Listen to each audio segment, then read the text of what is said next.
नाजरीन अस्सलाम वालेकुम। खबरनामे में आपका खैर मकदम है। सबसे पहले नजर डालते हैं सुर्खियों पर।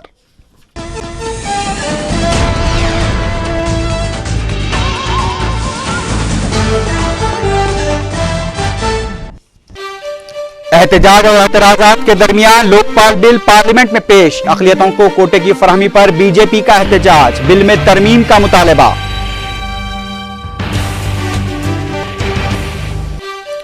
आरजेडी सरबराह लालू प्रसाद यादव रुकने पार्लियामेंट हैदराबाद। बैरिस्टर ओवैसी के एहतजाज के बाद लोकपाल बिल में अक़लियतों को कोटे की फराहमी का हुकूमत ने किया फैसला।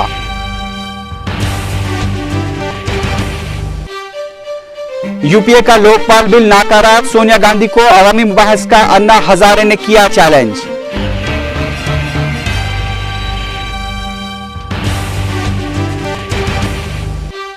आइंदा साल मार्च तक रियासत भर में मी सेवा सेंटर्स के कयाम का ऐलान। शहर में 576 सेंटर्स कायम करने का फैसला।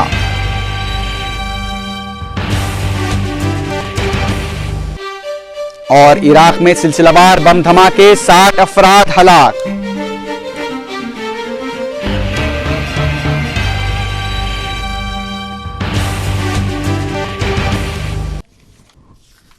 अब खबरें तफसील से।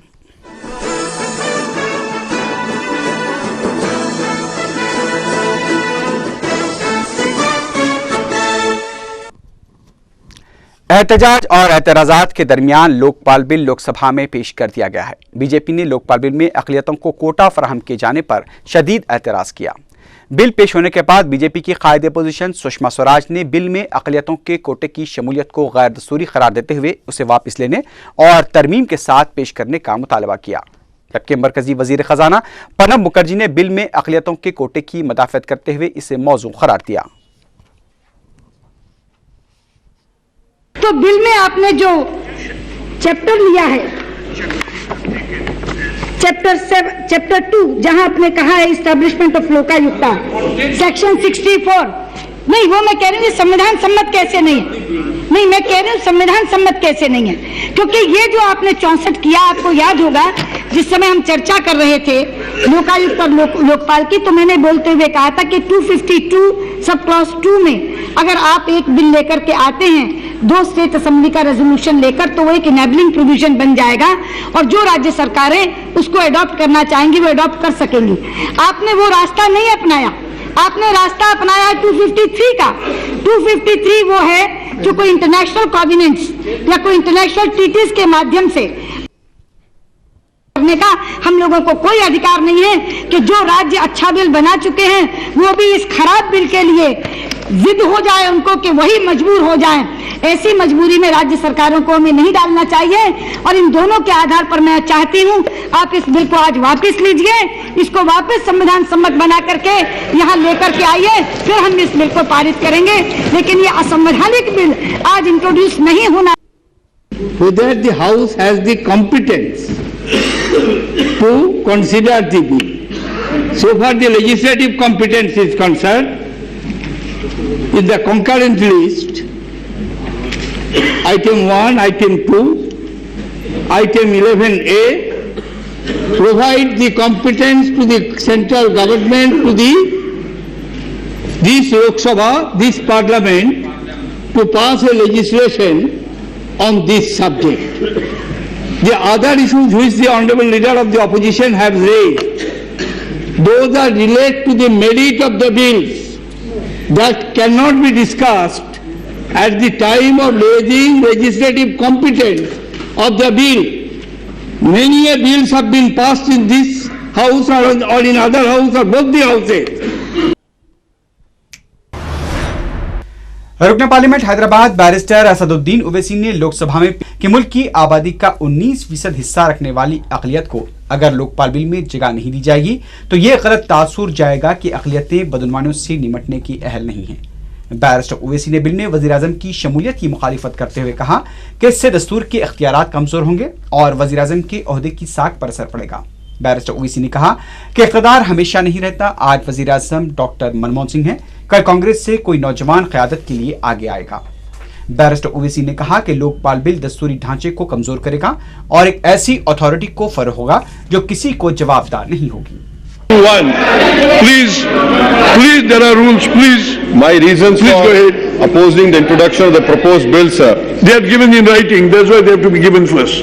is number one, sir, is that by including the Prime Minister under the jurisdiction of Lokpal, we are definitely undermining and weakening the institutional autonomy of the executive.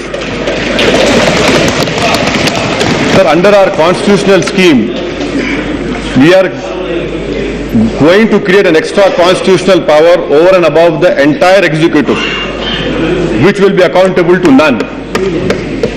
And there's a conceptual problem in this bill, sir. That is, it starts on the premise that not only the members of the August House, but also the Prime Minister is corrupt. Do we want such a scenario? Because today it is Dr. Manmohan Singh. Power is not eternal.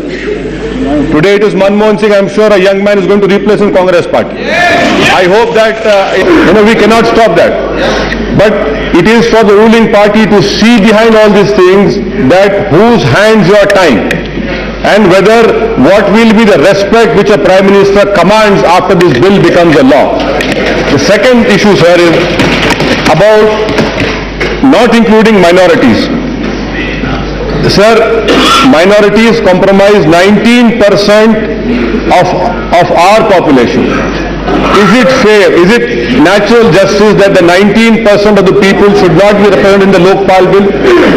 It has been brought now after our early morning, whatever happened. Right. The question over is that if you had not brought this errata, the message would have been gone that the minorities are not capable in fighting corruption. And I diffuse this August House by talking about Article 15 and 16. We very well know what Article 15 and 16 stands for. The question about 50%, I would request. खबरनजीर नए Lokpal bill में अक़लियतों के तहफ़्फ़ुज़ात का मुतालबा करते हुए आज लोकसभा में RJD के सरबराह लालू प्रसाद यादव और बैरिस्टर असदुद्दीन ओवैसी के ज़बरदस्त एहतजाज के बाद कार्रवाई को 2 बार मुलतवी कर दिया गया। बैरिस्टर ओवैसी ने लालू प्रसाद यादव और प्रणब मुखर्जी के हमरा वज़ीर आज़म डॉक्टर मनमोहन सिंह से मुलाकात भी की और लोकपाल बिल में अक़लियतों के तहफ़्फ़ुज़ात को शामिल करने का मुतालबा किया। पता चला है कि लालू प्रसाद यादव और बैरिस्टर ओवैसी के एहतजाज को देखते हुए हुकूमत की जानिब से लोकपाल बिल में अक़लियतों के तहफ़्फ़ुज़ात को शामिल करने का फैसला किया गया। यूपीए हुकूमत की जानिब से पेश किए जाने वाले मुजव्वज़ा लोकपाल बिल में अक़लियतों को मख्तस किए गए तहफ़्फ़ुज़ात के कोटे से निकाले जाने पर राष्ट्रीय जनता दल के सरबराह लालू प्रसाद यादव, मुलायम सिंह यादव, रामविलास पासवान और रुकने पार्लियामेंट हैदराबाद बैरिस्टर असदुद्दीन ओवैसी ने शदीद एहतजाज किया। इन अरकान के एहतजाज को देखते हुए पार्लियामेंट की कार्रवाई को पहले दोपहर 2 बजे फिर 3:30 बजे तक मुलतवी कर दिया गया। लालू प्रसाद यादव ने कहा कि लोकपाल बिल में अक़लियतों के तहफ़्फ़ुज़ात को बर्खास्त किए जाने को कबूल नहीं किया जाएगा।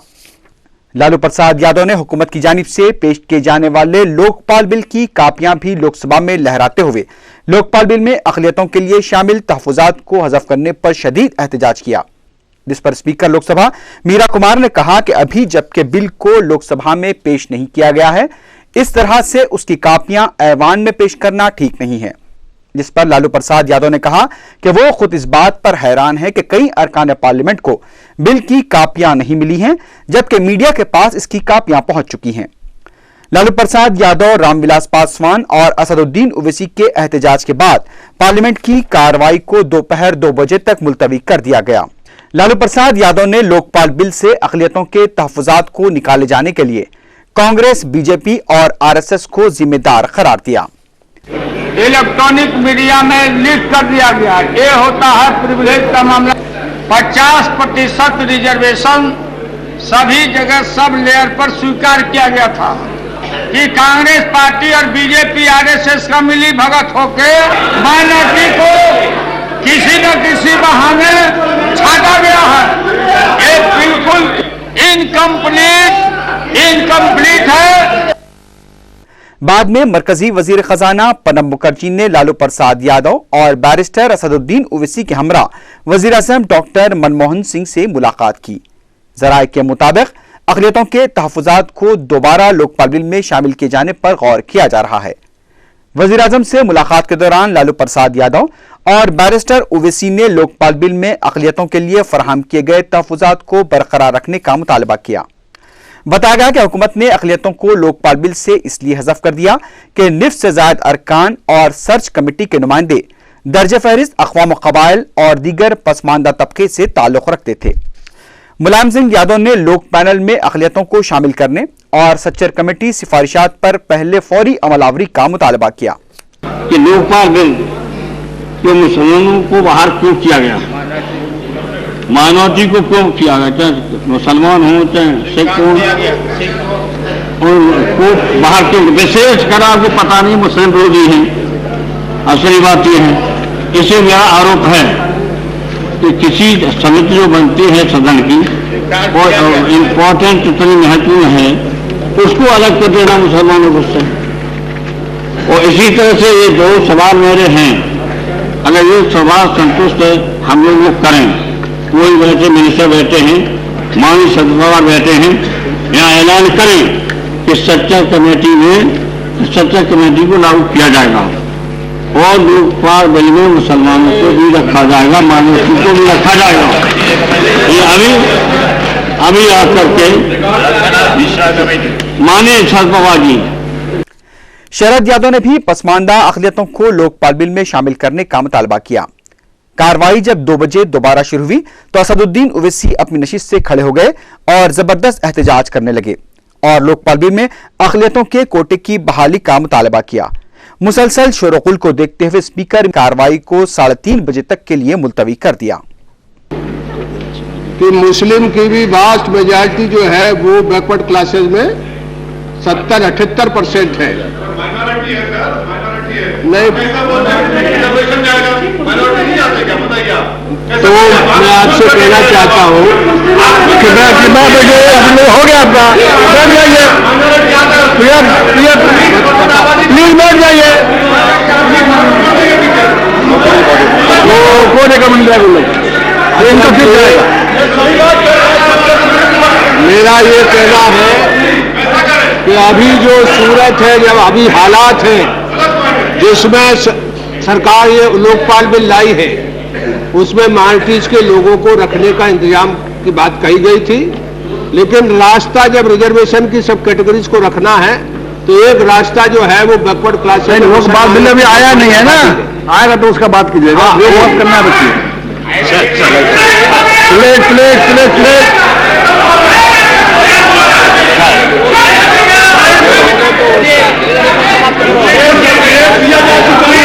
इंट्रोड्यूस होगा तब ना। मुलायम सिंह सवाल को रखा है, सच्चर कमेटी का सिफारिश और उसके साथ जस्टिस रंगनाथ मिश्रा कमेटी, ये 2 कमेटी का सिफारिश कितना साल बना रखे हैं। एक मानुष इस दौरान इत्तला मिली है कि मरकजी काबीना का इजलास होने की तवक्को है, जिसमें ओबीसी कोटे में पसमानदा और गरीब मुसलमानों के लिए ज़ैली कोटे की फराहमी पर फैसला लिए जाने का इम्कान है। इस सिलसिले में मरकजी काबीना की मंजूरी का भी इम्कान जाहिर किया जा रहा है। सरकारी मुलाजिमतों और तालीमी इदारों में पसमानदा मुसलमानों को मौका फराहम किए जाने के लिए कई कमेटियों ने सिफारिश की थी। बिलखुसूस सच्चर कमेटी ने अपनी रिपोर्ट में पसमानदा मुसलमानों को सरकारी मुलाजमतें फराहम करने और रंगनाथ मिश्रा कमेटी ने पसमानदा मुसलमानों को 15% कोटा मंजूर करने की सिफारिश की थी। वैसे भी यूपी हुकूमत की इस ताखीर से उठाए जाने वाले इम्कानी इक़दाम को उत्तर प्रदेश के आइंदा साल होने वाले असम्बली इंतखाबात का हरबा भी करार दिया जा रहा है। समाजी जहदकार अन्ना हजारे ने यूपी हुकूमत को शदीद तनकीद का निशाना बनाते हुए हुकूमत के लोकपाल बिल को नाकारा करार दिया है। अन्ना हजारे ने यूपीए सदरनशीन सोनिया गांधी को लोकपाल बिल पर अवामी मुबाहिस का चैलेंज किया और उनसे लोकपाल बिल किस तरह मजबूत है उसकी वजाहत करने का भी मुतालबा किया। अन्ना हजारे ने कहा कि सीबीआई को लोकपाल बिल में शामिल न किया जाना सबसे बड़ी कमजोरी है। अन्ना हजारे ने कहा कि अगर सोनिया गांधी समझती हैं कि बिल मजबूत है तो उन्हें अवाम और मीडिया के दरमियान आना चाहिए और उन्हें बिल के मजबूत होने की वजाहत करनी चाहिए। अन्ना हजारे ने कहा कि हम अवाम को बता सकते हैं कि यह बिल मजबूत नहीं है और इससे बदमानियों पर काबू नहीं पाया जा सकता। अन्ना हजारे ने कहा कि वो 27 दिसंबर से 3 रोजा भूख हड़ताल के अपने फैसले पर कायम है। अन्ना टीम के रुकन अरविंद केजरीवाल ने ऐलान किया है कि अन्ना हजारे 27 ता 29 दिसंबर को मुंबई के आजाद मैदान पर भूख हड़ताल करेंगे। हजारे कहे चलने दो, तब तक ये हम जेल भरो करेंगे और ये इशारा देंगे, क्योंकि जो बिल आप ला रहे हैं वो कमजोर बिल है, निकम्मा बिल है, उससे जनता को इतना लाभ नहीं मिलेगा। कुछ वो निकम्मा बिल ऐसा लाने से क्या फायदा? इतना 10 महीना हो गया लोग लड़ रहे हैं, पूरी देश की जनता रास्ते पर आ गई, आपको देश की जनता की आवाज नहीं सुनता? जनता कह रही है कि लोकपाल, सशक्त लोकपाल लाओ, और सीबीआई लोकपाल के दायरे में रखो, ये जनता कह रही है और आपको सुनाई नहीं देता। डायरी बन गई सरकार। उधर सुबह मुमलिकती वजीर बराए सारफीन उमूर व ग़िज़ा और अवामी तक़सीम केवी थॉमस ने लोकसभा में फूड सिक्योरिटी बिल को पेश कर दिया। इस बिल का मकसद मुल्क की 60% आबादी को सस्ती कीमत पर ग़िज़ाई अजनास फराहम करना है। मरकजी काबीना ने इस बिल को बगैर किसी मुबाहिस के पीर को मंजूरी दे दी थी। यह प्रोग्राम यूपीए हुकूमत की जानिब से जमानत रोजगार स्कीम के बाद दूसरा अहम प्रोग्राम करार दिया जा रहा है। इस बिल के जरिए देही इलाकों में 75% और शहरी इलाकों में 50% अफराद का अहाता किया जाएगा। इस बिल के तहत 3 ता 2 रुपए किलो में गेहूं और चावल सरबराह किए जाएंगे, जबकि 14 साल की उम्र तक के बच्चों को मिड डे मील स्कीम से इस्तेफादा हासिल हो पाएगा।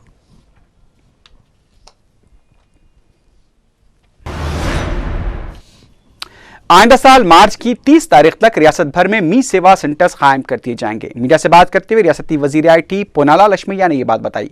उन्होंने कहा कि पायलट प्रोजेक्ट के तौर पर चित्तूर में 136 सेंटर्स कायम किए गए थे, जिनके जरिए 41,000 दरखास्तों की यकसुई की गई है। पोनाला लक्ष्मैया ने बताया कि मी सेवा सेंटर्स के जरिए 150 अक़साम के सदाकतनामे जारी किए जाते हैं और 12 जनवरी तक हैदराबाद में 576, कृष्णा जिले में 202, खम्मम में 110, वारंगल में 152, मगरबी गोदावरी में 288, नल्लूर में 36 और रंगारेड्डी में 53 सेंटर्स कायम किए जाएंगे। पोनाला लक्ष्मैया ने बताया कि डेनमार्क की कोलंबो IT कंपनी ने हैदराबाद में अपने दफ्तर के क़याम का ऐलान किया है और रियासती हुकूमत ने कंपनी को तमाम सहूलतें फराहम करने का भी तयक़ुन दिया है। वजीर मौसूफ ने बताया कि बोगस IT कंपनियां या फिर वो कंपनियां जिन्होंने IT कंपनियों के नाम पर अराजी हासिल करते हुए इसका इस्तेमाल न किया हो, ऐसी कंपनियों की निशानदेही के लिए 3 रुकनी कमेटी कायम की गई है, जिसकी रिपोर्ट मिलने के बाद खाती कंपनियों के खिलाफ कार्रवाई की जाएगी।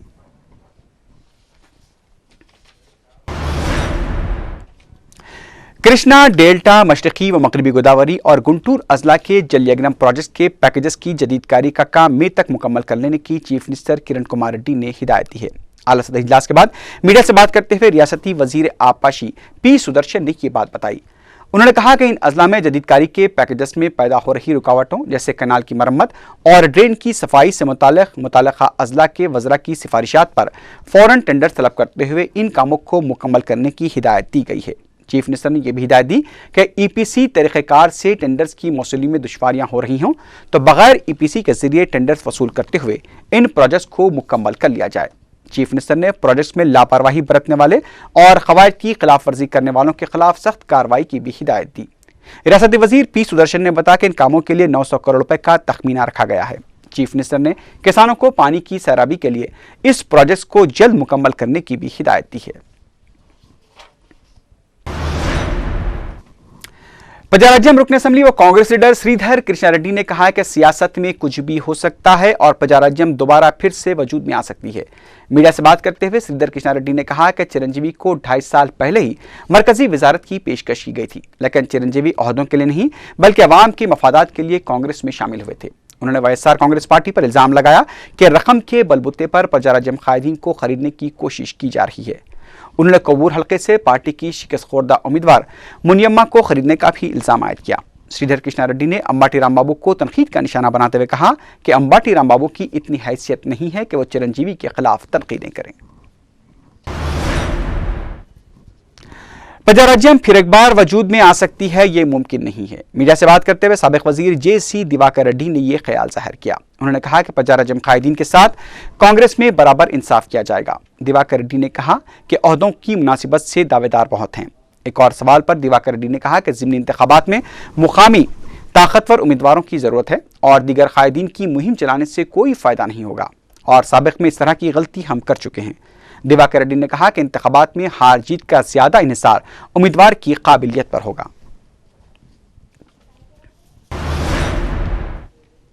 रियासती महकमे आला तालीम ने जनवरी के पहले हफ्ते में एमसेट, आईसेट, लॉसेट और ई-सेट की तारीख का ऐलान करने का फैसला किया है। महकमे आला तालीम के सदनशीन पीजे प्रकाश राव ने आज मीडिया से बात करते हुए ये बात बताई। उन्होंने बताया कि 2012 में मुनक्किद होने वाले एमसेट की जिम्मेदारी उस्मानिया यूनिवर्सिटी को सौंपी जाएगी। वाज़ेह है कि अब तक JNTU एमसेट की निगरानी करती आई है।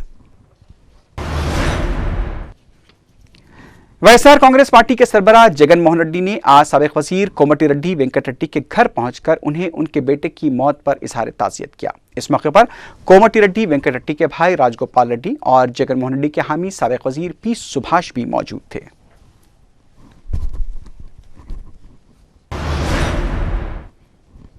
शराब सिंडिकेट में हुकूमत के विखार को बचाने और शफाफ हुक्मरानी का सबूत देने के लिए ACB धावा की रिपोर्ट को जल्द मंजर-ए-आम पर लाना चाहिए। मीडिया से बात करते हुए साबिक वजीर जीवन रेड्डी ने यह बात कही। उन्होंने कहा कि शराब माफिया को फरोग मिलने की असल वजह खुले हर्राज और खुले लाइसेंस की बड़े पैमाने पर इजराई है। जीवन रेड्डी ने कहा कि ACB रिपोर्ट को जूं का तूं पेश करना चाहिए क्योंकि इस रिपोर्ट से बाज नामों को हज़फ करने की भी इत्तलात मिल रही हैं।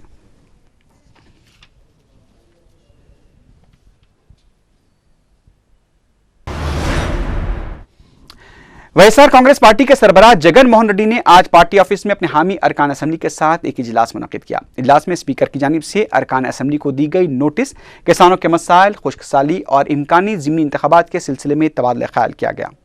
वाईएसआर कांग्रेस पार्टी की जानिब से कल रियासत भर में किसानों के मसाइल पर धरने मुनक्किद करने पर भी बातचीत हुई है। इसके अलावा 4 जनवरी को फीस बाज अदायगी के मसले पर तमाम अजला में एहतजाज करने के प्रोग्रामों को भी खतियत दी गई। तेलंगाना से ताल्लुक रखने वाले कांग्रेसी वज़रा ने एक मरतबा फिर दिल्ली का दौरा मुलतवी कर दिया है। ये वज़रा 19 दिसंबर को कौमी दारुल-हुकूमत का दौरा करने वाले थे ताकि मसले तेलंगाना पर मरकजी वज़रा और अहम कायदीन से बातचीत की जा सके। ताहम 18 दिसंबर को मरकजी वज़ीर सहित आंध्र प्रदेश में कांग्रेस उमूर के इंचार्ज गुलाम नबी आज़ाद ने इन अरकान पार्लियामेंट को फ़ोन करते हुए जुमेरात को लोकसभा में लोकपाल बिल की पेशकशी के पेश नज़र दौरा मुलतवी करने की दरख्वास्त की थी, जिसके बाद इन वज़रा ने दौरा दिल्ली मुलतवी कर दिया है।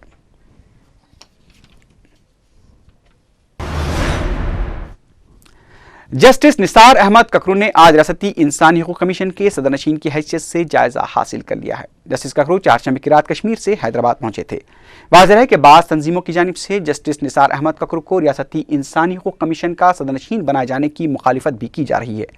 जस्टिस ककरू के इंतखाब की मुखालिफत करने वालों का कहना है कि जस्टिस ककरू चूंकि मुकामी तेलुगु ज़बान से वाकिफ नहीं है, इसलिए यह ओहदा उनके लिए मौजू नहीं है। हुकूमत की जानिब से जस्टिस निसार अहमद ककरू को गैर मामूली सिक्योरिटी फराहम की गई है।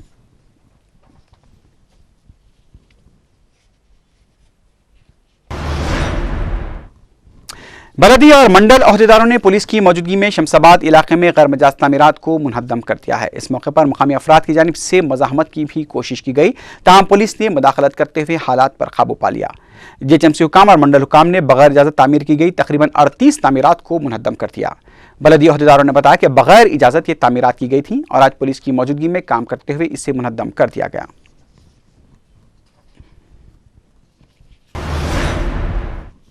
अब नजर डालते हैं कुछ बैनुल-अक़वामी खबरों पर।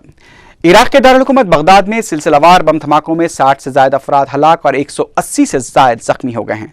वज़ारत दाखिला के हुकाम के मुताबिक वस्ती बगदाद में 2 सड़क के किनारे नस्ब किए गए बम के फटने से 15 अफराद हलाक और 14 जख्मी हो गए, जबकि जिले करादा में कार में नस्ब के बम के फटने से 15 अफराद हलाक हुए हैं। शुमाली बगदाद में भी 2 बम धमाकों की इत्तला मिली है, ताहम वहां पर अभी तक हलाकतों की तस्दीक नहीं हो पाई है। अमरीकी फौजों की जानिब से इराक की वापसी के बाद ये पहली और बड़ी हलाकतें बताई जा रही हैं। ये धमाका सुबह के मसरूफ तरीन औकात में हुआ। कराडा, बाबुल मौतुम, शवाला, अदहामिया और शबाब इलाकों में बम धमाकों की इत्तला मिली है और यहाँ से हलाकतों की भी इत्तला आई है। धमाके इतने शदीद थे कि घरों की दीवारें मुनहद्दिम हो गई और छोटे बच्चों को रोते हुए देखा गया। कई मुकामात से धुएं के बादल भी उठते दिखाई दे रहे हैं। गुज़िश्ता चंद दिनों से इराक में शिया और सुन्नियों के दरमियान कशीदगी में काफ़ी इजाफा हुआ है।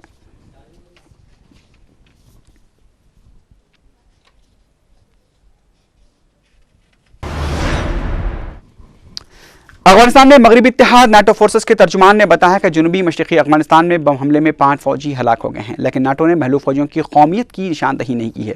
लेकिन पोलैंड के मीडिया ने फौजियों का ताल्लुक पोलैंड से बताया है। बम हमले का यह वाक़या चारशंबे की रात पेश आया था और इसमें देसी साख्त का बम इस्तेमाल किया गया था।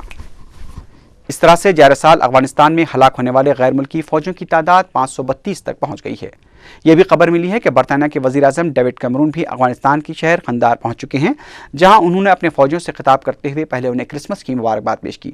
डेविड कैमरून ने अफगान सदर हामिद करजाई से भी फ़ोन पर बात करते हुए अफगानिस्तान में अमन की बहाली और पाकिस्तान के साथ ताल्लुकात पर बातचीत की। जर्मनी के वज़ीर दिफा भी जर्मन फौजों से मुलाकात के लिए अफगानिस्तान पहुंचे हैं। जर्मन वज़ीर दिफा ने अपनी फ़ौज के आला अहदेदारों से मुलाकात करते हुए अफगानिस्तान की सूरत हाल पर तबादला ख्याल किया।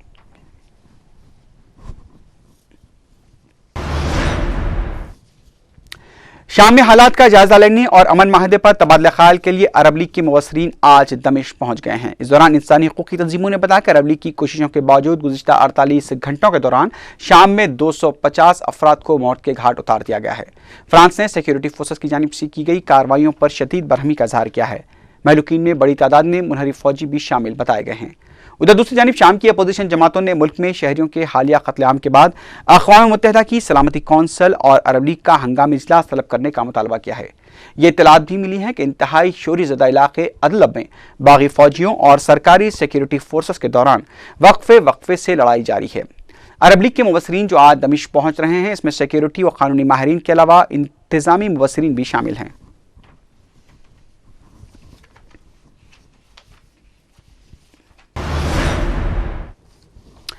इत्तलात मिली है कि शुमाली कोरिया के रहनुमा किम जोंग इल की मौत के बाद उनके बेटे किम जोंग उन ने अपने रिश्तेदार और फौजी क़यादत के साथ मिलकर नई हुकूमत तश्कील देने का फैसला किया है। शराकत इख्तियार के इस माहदे के बाद फौज ने किम जोंग उन के लिए अपनी वफादारी का ऐलान कर दिया है। खबर रसाई एजेंसी रॉयटर्स ने खबर दी है कि किम जोंग इल की मौत के बाद उनके सबसे छोटे बेटे किम जोंग उन को मुल्क का नया सरबराह बनाने का भी फैसला कर लिया गया है।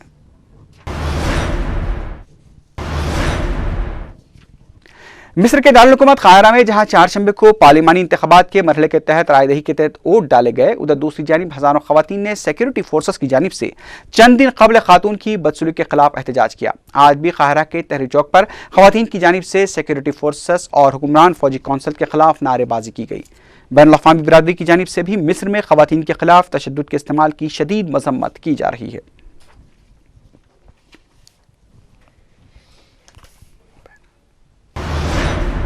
इसी के साथ ही खबरनामा अख्ताम को पहुंचा। अल्लाह हाफिज।